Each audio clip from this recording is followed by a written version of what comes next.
Hey guys, what's up? Welcome back to another episode.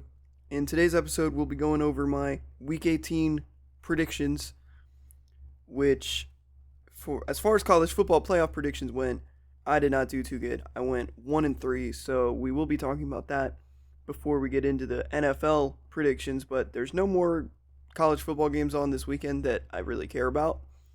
And I'll be doing the predictions for the next round of the college football playoffs on Tuesday, or actually, no, Monday, because there's no Monday Night Football, so I'll just push that video up one day like I usually would, because it would be the day after the NFL week ends. But I will be going over my Week 18 NFL predictions, and I got to check my record from last week. I don't think it was super. I don't think it was good. I think I predicted like Raiders Giants wrong, and I definitely predicted the Steeler game incorrectly, and I obviously messed up on the Baltimore Green Bay game, and that was the big one. And so yeah, I mean it was a rough week last week for me, but hopefully the predictions go a little bit better today.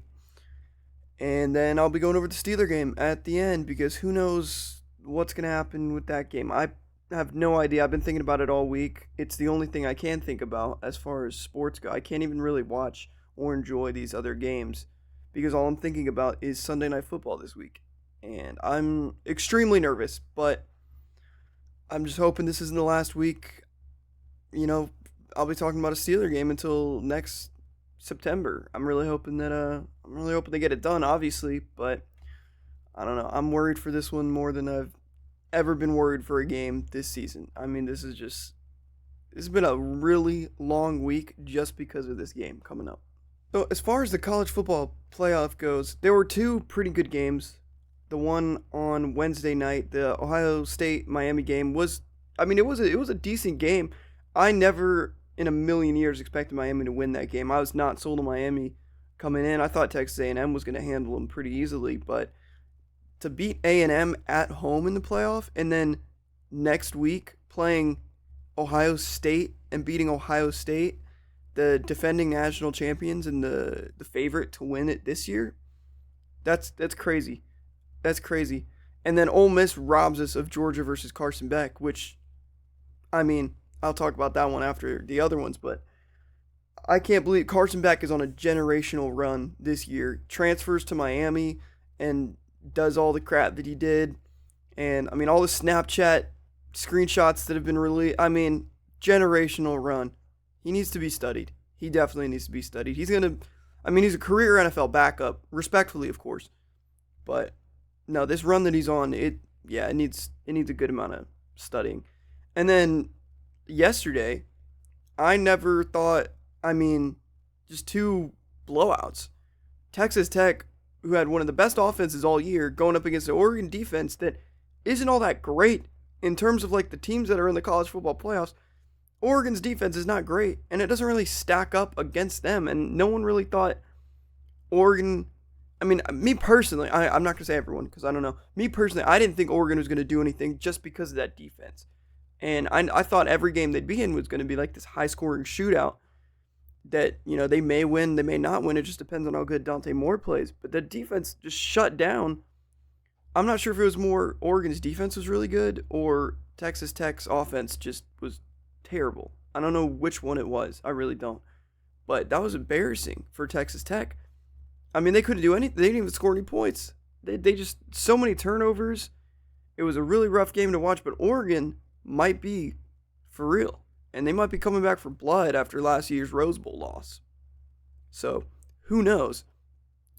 And then my upset pick was Bama beating Indiana, and they came close. No, they didn't. It was 38-3.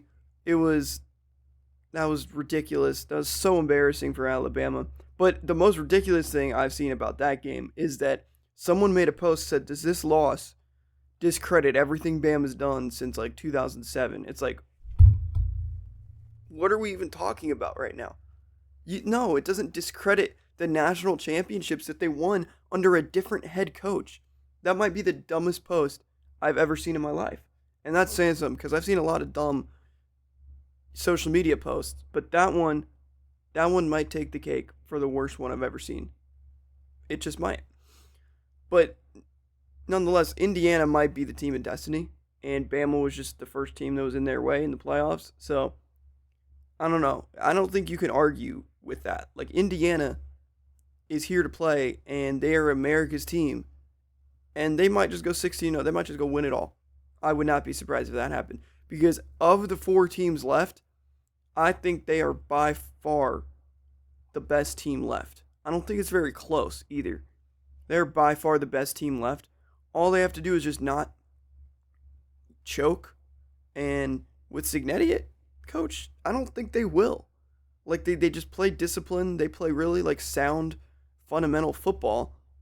So it's their championship for the taking, is what I'm trying to say here. It's theirs for the taking.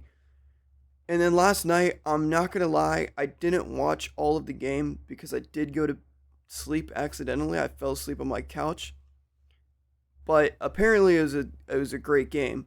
So I'm upset that I missed out on one of the only good games of the week of the New Year's.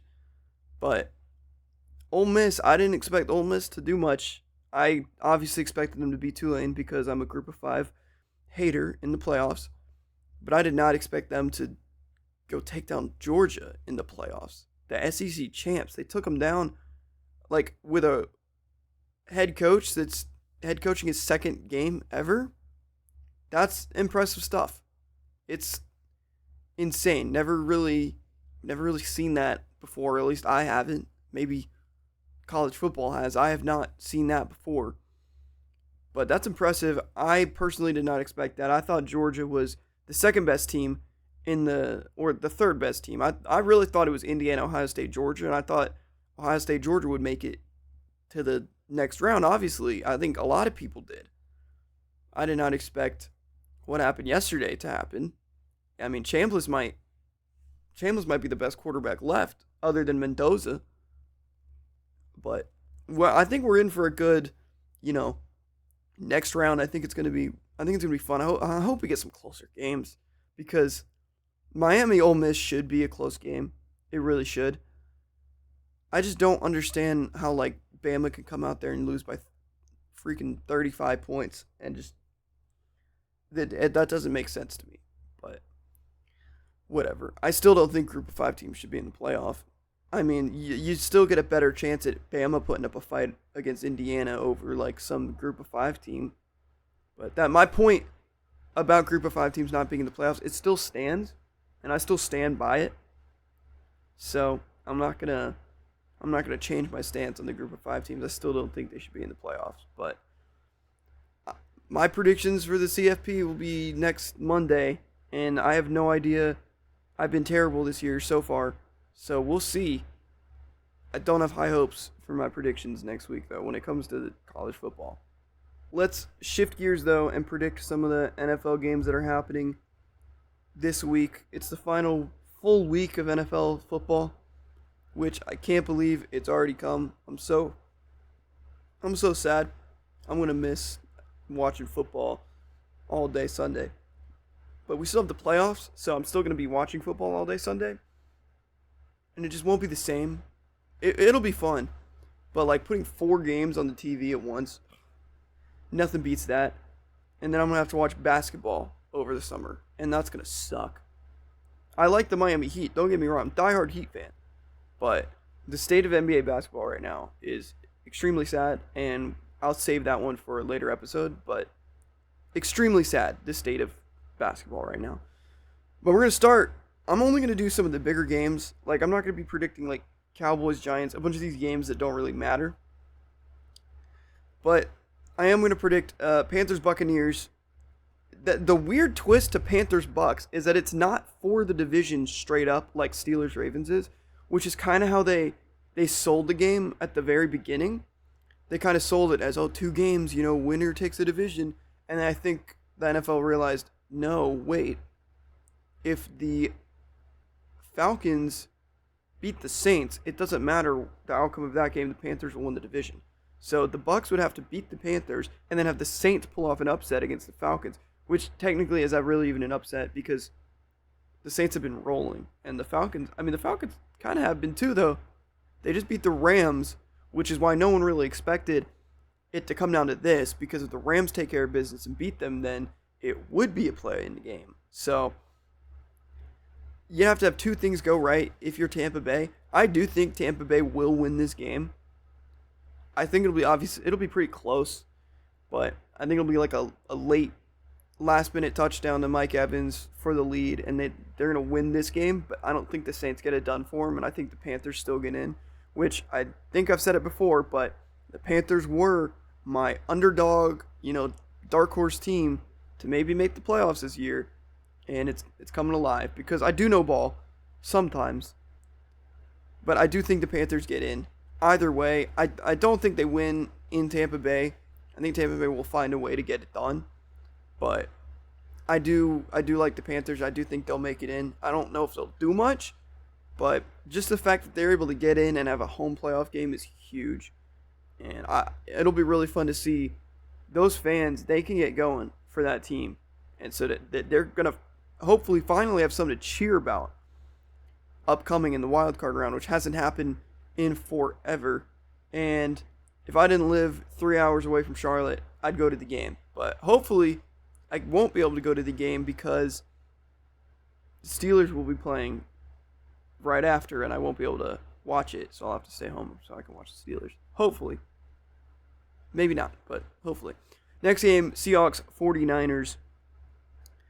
This is actually a really good game. They do have a lot to play for because it's the battle for the 1 seed in the NFC. And it's in San Francisco, but Seattle's been rolling. And you know how Sam Darnold is in the regular season. You know how good he is in the regular season. But Brock Purdy's been on an unbelievable tear as well. They're really fun to watch. Both of these teams are really fun to watch. So I'm looking forward to watching this game on Saturday night. But if I had to pick a team, I don't know. So Seattle's obviously really good, right? Offensively, they have JSN, who's been the best wide receiver in football this year by far. And then that defense is really, really coming together. And they've played really well this year, one of the best in the league. But the 49ers defense, they're injury battled, Fred Warner out, Bosa out. But they kind of bought in behind Saleh, the defensive coordinator. And you can kind of tell they love playing for him. So the defense is better than it looks like on paper when you look at the roster. But I don't know. I don't think I want to pick against Seattle. I'm gonna pick the Seahawks for that game. I just kind of have a feeling, which probably will mean it'll go the other way. But give me the Seahawks. I think the Seahawks are able to get it done against the 49ers. Colts Texans doesn't really matter a whole lot. Saints Falcons, I kind of already gave a prediction there because that game does have meaning for the Bucs Panthers game. I do think the Falcons will get it done. Kirk Cousins is, he's been playing all right as of late. In the couple games that he started, he hasn't been awesome, but he got it done against the Rams. They almost choked that lead, but the Saints have been rolling.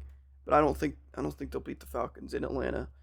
And then you have the Packers-Vikings game. I don't know if that matters much unless Green Bay's already locked into a playoff spot. So I don't know if they'll play their starters unless there's like a lot on the line for seeding wise, which I'm not sure because I haven't looked too much into it as far as the NFC seeding goes. But I would take the Packers over the Vikings in Minnesota. Chargers-Broncos.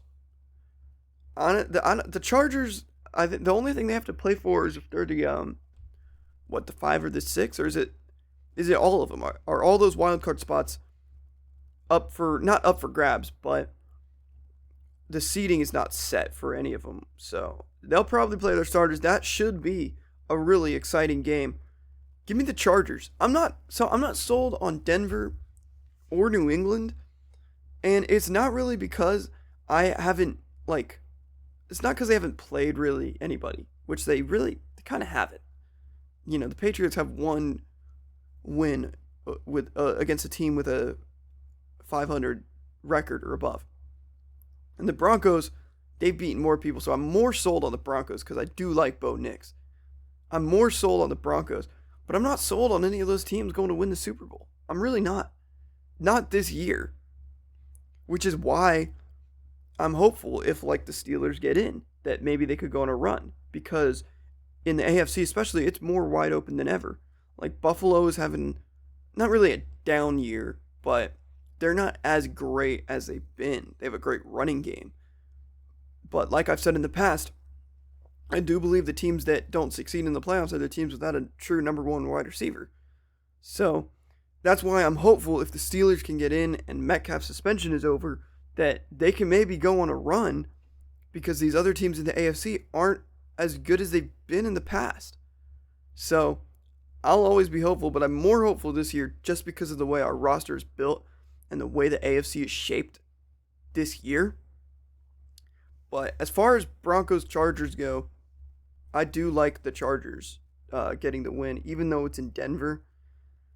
And then I think that's really it. And then you get to Sunday Night Football, which is obviously the big game that everyone's going to be watching, because it could be Rodgers' last game of his career, although he has been kind of hinting this week that he may want to come back.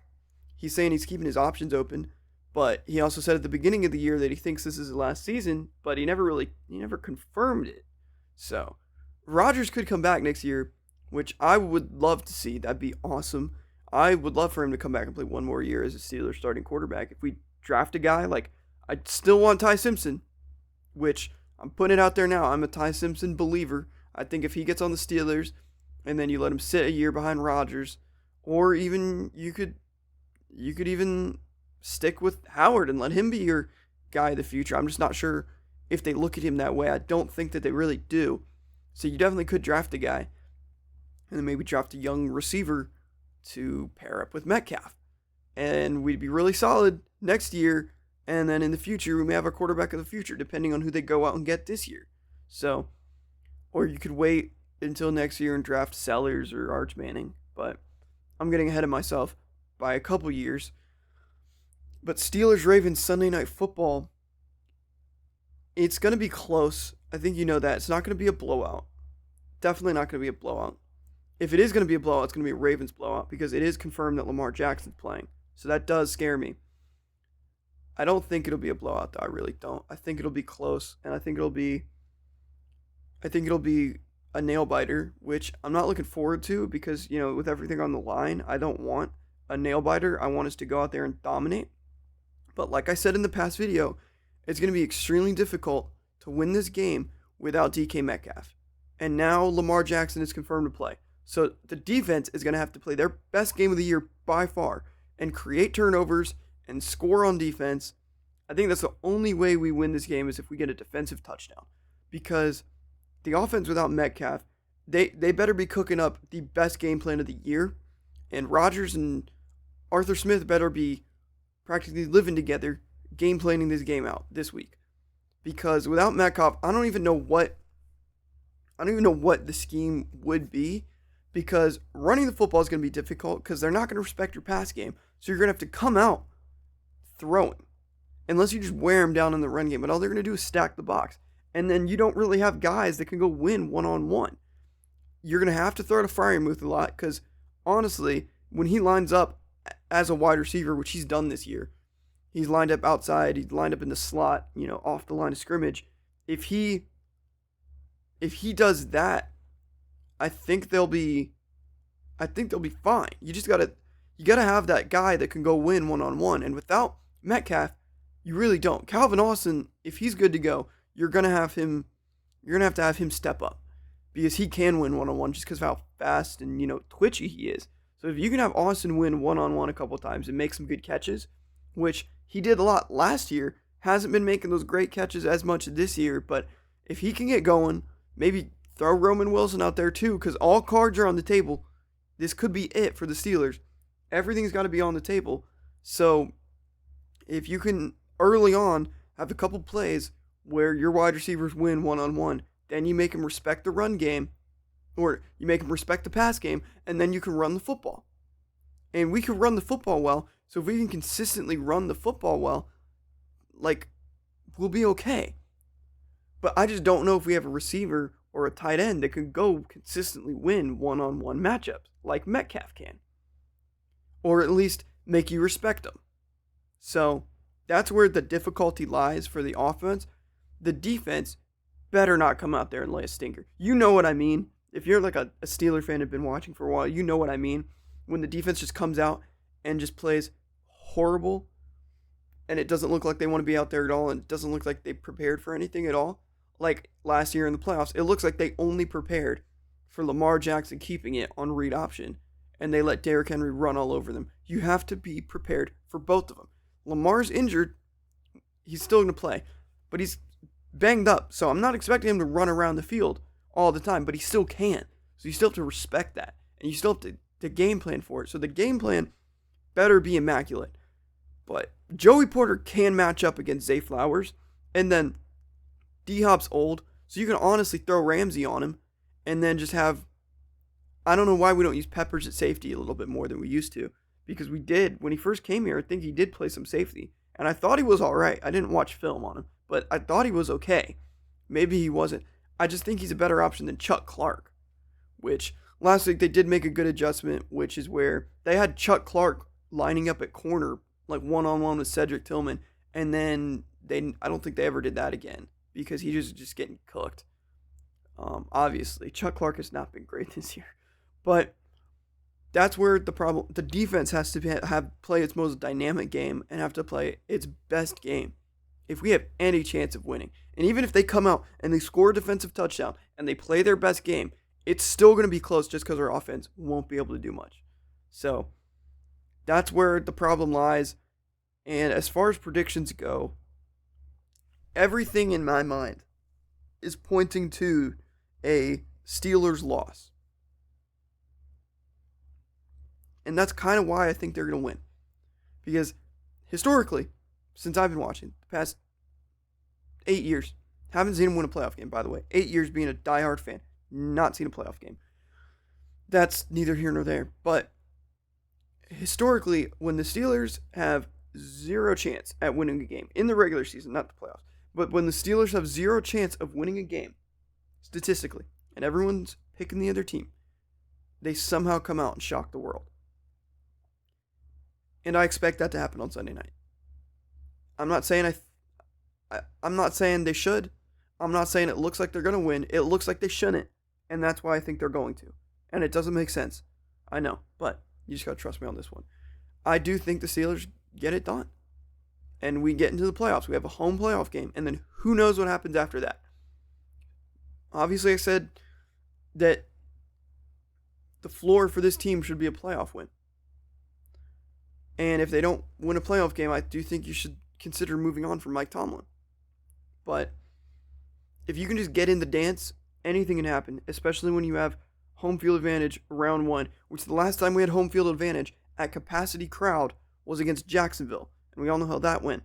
But that seems like forever ago. And then we had a home playoff game against Cleveland, and we all know how that one went, but we didn't have a crowd. So, capacity crowd at home in the playoffs would be huge. You just got to get it done Sunday night. And I can't wait. I may record a video right after the game Sunday night. I may not. It just depends on how it goes. And kind of record my immediate reaction to it. But I'm nervous. I cannot wait for it to be over. So, thank you guys for watching. Hopefully the Steelers do not get eliminated this weekend. But who knows? But I'll see you guys in the next episode.